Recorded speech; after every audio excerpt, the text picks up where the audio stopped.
두 번째, 정치자금법 위반의 점 공소사실은 피고인은 윤석열과 공모하여 명태균으로부터 2021년 6월 26일경부터 2022년 3월 8일경까지 사이에 공표 36회 및 비공표 22회 등 여론조사 58회를 무상으로 제공받아 정치자금법이 정하지 아니한 방법으로 여론조사 비용 총 합계 2억 7,440만 원 상당의 재산상 이익을 얻었다는 것입니다.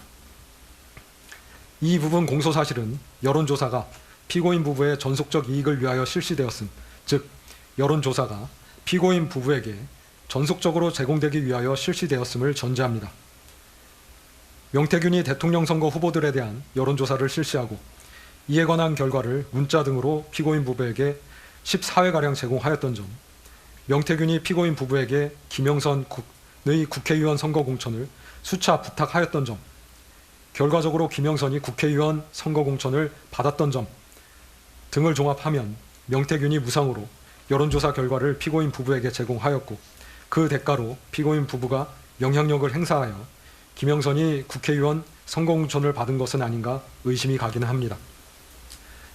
그러나 다음과 같은 사실 내지 사정을 종합하면 명태균이 피고인 부부에게 전속적으로 제공하기 위하여 여론조사를 실시한 것이 아니라 자신이 운영하던 미래한국연구소의 영업활동의 일환으로 정기적으로 실시하던 여론조사 결과를 피고인 부부를 비롯하여 여러 사람들에게 배포한 것으로 보일 뿐이어서 이를 두고 피고인 부부가 여론조사 비용 상당의 재산상 이익을 취득한 것으로 볼 수 없습니다.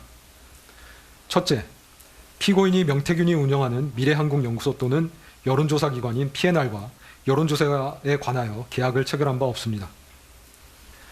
피고인과 미래한국연구소 또는 그 의뢰를 받아 여론조사를 하는 기관인 P&R 사이에 여론조사 관련하여 계약서 등 계약이 체결되었다고 볼 만한 증거가 없습니다. 더욱이 윤석열이 국민의힘 대통령 선거 후보자로 결정된 이후의 여론조사 관련 계약은 피고인이 개인적으로 할 것이 아니라 대통령 후보 선거 캠프에서 담당하였을 법한데 대통령 후보 선거 캠프에서 미래한국연구소나 P&R과 계약을 체결하였다고 볼 만한 사정은 보이지 아니합니다. 관련자 진술에 의하면 명태균은 처음에 의뢰받지도 아니하고 정치인에 대한 여론조사를 진행하다가 일정한 시점이 되면 그 결과를 전달하면서 당사자와 접촉하여 계약을 이끌어내는 영업 방식을 취한다는 것인데 명태균이 이러한 방식으로 계약을 이끌어낸다고 하더라도 여론조사로 인하여 이익을 얻는 주체와 계약서를 작성할 법한데 이 사건에서 명태균이 피고인 부부와 계약서를 작성한 바가 없습니다. 명태균은 국민의힘 관련 기관인 여의도 연구원과는 2021년 4월 및 5월경 각각 여론조사에 관하여 계약서를 작성하였는데 비슷한 시기인 2021년 6월경 피고인 부부를 만났으면서도 피고인 부부와는 여론조사에 관하여 계약서를 작성한 바가 없습니다. 나아가 구두로 혹은 묵시적으로 계약이 체결되었다고 볼 증거도 없습니다. 둘째, 여론조사의 실시 여부 및 방법, 여론조사 결과의 공표나 배포 등에 관하여 명태균이 피고인의 지시를 받았다는 자료가 없습니다. 여론조사 비용 상당의 이익이 피고인 부부에게 귀속되었다고 보려면 그 이익이 피고인 부부에게 전속적으로 귀속된다고 평가될 수 있어야 합니다. 즉 명태균이 여론조사에 관하여 피고인 내지 그 부부의 지시를 받았어야 그 이익이 피고인 부부에게 전속적으로 귀속된다고 평가할 수 있을 것인데 그러한 증거가 없습니다. 여론조사가 피고인의 지시 내지 의뢰에 따라 이루어진 것이라면 명태균은 여론조사 실시 전에 설문 내용, 공표 여부 등에 관하여 피고인으로부터 지시를 받고 여론조사 후 그 결과를 피고인에게 먼저 보고한 다음 배포 상대방 등에 관하여 피고인의 지시를 받았어야 할 것인데 기록상 그러한 사정이 나타나지 않습니다.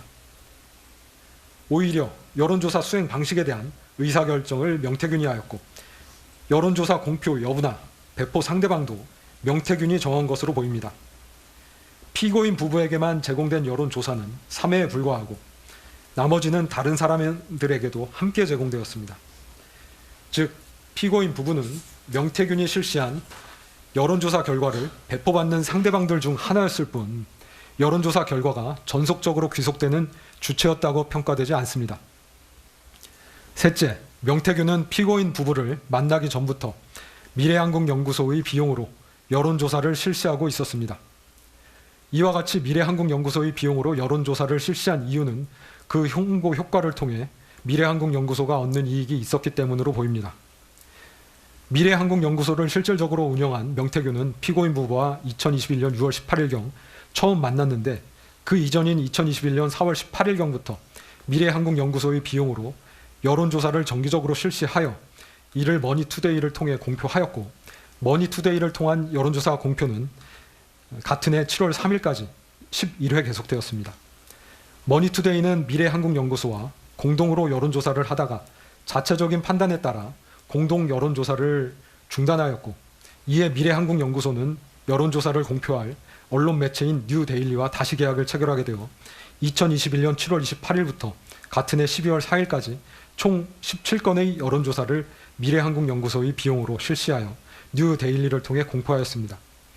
즉, 뉴데일리를 통해 공표된 여론조사도 원래 머니투데이를 통해 정기적으로 공표하려던 것으로 피고인 부부를 만나기 이전부터 이미 예정되어 있었던 것으로 보입니다. 이와 같이 미래한국연구소의 명태균이 자발적으로 여론조사를 한 이유는 이러한 여론조사를 함으로써 미래한국연구소가 얻는 이익이 있었기 때문으로 보이는데, 공표용 여론조사의 경우 여론조사가 공표됨으로써 홍보 효과가 발생하여 이를 보고 미래한국연구소에 여론조사를 의뢰하는 경우가 있었기 때문입니다.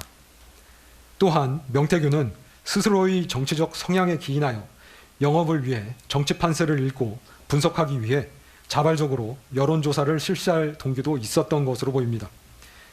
이러한 분석을 토대로 피고인 부부에게 선거 관련한 상담 및 조언을 하면서 선거를 도운 것으로 보이는데, 명태균이 피고인 부부에게 선거 관련한 상담 및 조언을 하였다고 하여 그것을 두고 여론조사 비용 상당액의 이익을 피고인 부부가 얻은 것으로 볼 수는 없습니다. 넷째, 명태균은 여론조사 비용을 다른 방법으로 이미 충당한 것으로 보입니다.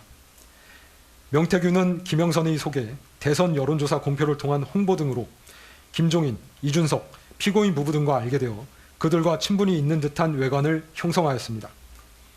그리고 이러한 외관에 기대어 차후 이루어질 지방자치단체 관련 선거 등에서 국민의힘으로부터 공천을 받게 해주겠다며 지방자치단체 관련 선거에 입후보하려는 사람들로부터 여론조사 비용에 상당한 금원을 지급받아 이를 여론조사 비용에 충당하려 하였던 것으로 보입니다.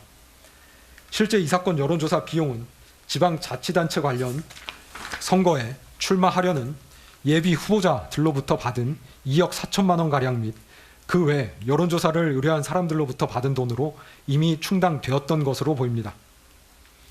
다섯째, 명태균이 피고인에게 2022년 3월경 엑셀 파일로 작성된 비용 집계표를 제시하면서 비용 청구를 하였을 것으로 보이지 않습니다. 2022년 3월경 엑셀 파일에 기재된 비용은 과도하게 계산되어 있습니다. 2022년 3월 9일 대통령 선거 이후 그달 하순경 명태균은 피고인을 만난 것으로 보이는데, 막 대통령으로 당선된 사람의 배우자에게 허위 내용이 기재된 서류로 비용을 청구한다는 것은 납득하기 어렵습니다. 즉, 엑셀 파일은 명태균이 자신이 비용을 들여 여론조사를 하고 정치 판세를 분석하면서 선거에 도움을 주었음을 나타내기 위한 것일 수는 있어도 그것을 가지고 피고인에게 여론조사 비용을 청구하려 하였을 것으로 보이지는 않습니다. 여섯째, 여론조사의 대가로 김영선에 대한 공천을 약속받은 것으로 단정하기도 어렵습니다. 명태균은 강모 씨, 김모 씨 등에게 2022년 5월 2일경 공천은 김건희 여사의 선물이라고 이야기하였습니다. 즉, 명태균은 2021년 3월 말경 피고인으로부터 여론조사 비용을 받는 대신 김영선에 대한 공천을 약속받았다는 취지로 강모 씨, 김모 씨 등에게 이야기한 것으로 보입니다. 그런데 만약 피고인이 2021년 3월 하순경 명태균을 만나 여론조사의 대가로 김영선에 대한 공천을 확언하였다면, 명태균이 2021년 4월 2일경부터 5월 9일경까지 이준석, 윤상현, 피고인 부부, 한모 씨 등 여러 사람들에게 지속적으로 연락하면서 김영선을 공천해 줄 것을 부탁하지는 아니하였을 것입니다. 특히 피고인에게 거듭하여 공천을 부탁하지는 아니하였을 것입니다. 실제 김영선에 대한 공천은 국민의힘 공천심사위원회에서 위원들 사이의 토론을 거쳐 투표에 의하여 결정된 것으로 보입니다. 이상의 이유로 이 부분 정치자금법 위반 공소사실은 범죄 증명이 없습니다.